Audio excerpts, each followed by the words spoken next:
Fallout 4. The story begins on the morning of October 23, 2077 in Sanctuary Hills, with the player character, their spouse, their son Sean, and their robotic butler, Codsworth, living happily. As the player character is preparing for an event at the Veterans Hall in Cambridge, a representative from Vault-Tec comes to inform them that their family is approved for admittance into Vault 111, the local Fallout shelter. Moments later, however, a news bulletin warns of an imminent nuclear attack, forcing the family to rush to the vault, where they are temporarily trapped outside when a nuclear bomb detonates nearby. The platform below them lowers just in time to avoid the shockwave from the nuclear blast, saving the family and others that made it to the platform. Unfortunately, upon entering the vault, the player character and family are tripped into entering cryogenic tubes by the vault staff, and frozen alive. Seemingly weeks later, the player and their spouse are reawakened by two unknown individuals, who open the spouse's cryo tube with the intent of taking the player's baby, Sean.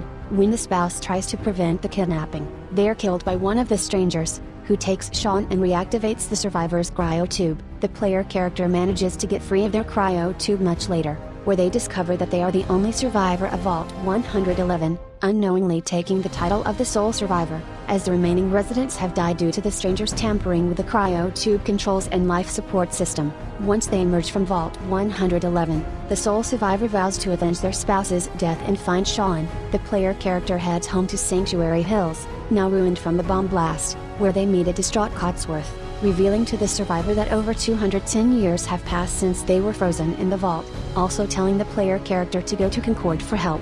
On their way there, the survivor meets a stray dog, later revealed to be named Dogmeat. The sole survivor then meets Preston Garvey, one of the last of the Commonwealth Minutemen, and assists him in protecting settlers from a group of raiders. After assisting Garvey and his group, the player is instructed to go to Diamond City, a settlement based in Fenway Park, where they meet Piper, the city's reporter, who tells the player character to seek out Nick Valentine, revealed to have been missing 2 weeks prior to the sole survivor's arrival in Diamond City. After finding Valentine, revealed to be a synth, they learn the identity and location of their spouse's killer, a man named Conrad Kellogg, who reveals that Sean is in the Institute, a secretive organization feared by the people of the Commonwealth, that is based below the ruins of the Commonwealth Institute of Technology. The player then retrieves a cybernetic implant from the brain of Kellogg, and after consultation with Nick and Piper, they head to Goodneighbor and get help from Dr. Amari, a scientist skilled in neuroscience, who can assist the sole survivor in viewing the dead mercenaries' memories.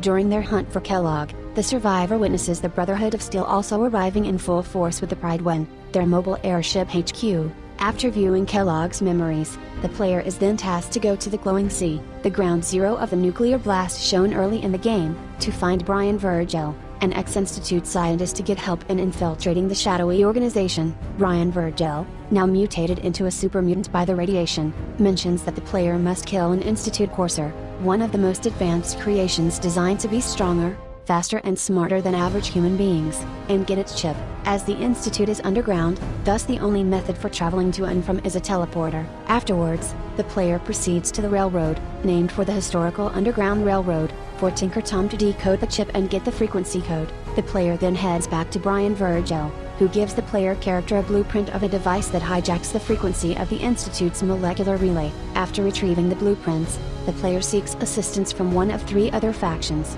the Minutemen, the Railroad, or the Brotherhood of Steel.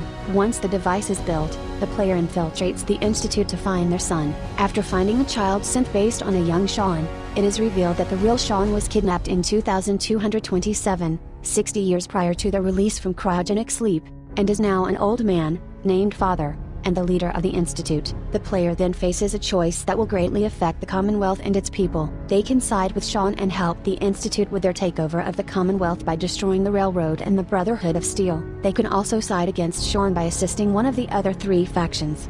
They can assist the Railroad in destroying the Institute and the Brotherhood of Steel in order to free and protect the synths.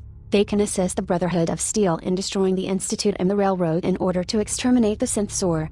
They can assist the Minutemen in destroying the Institute in order to protect the Commonwealth.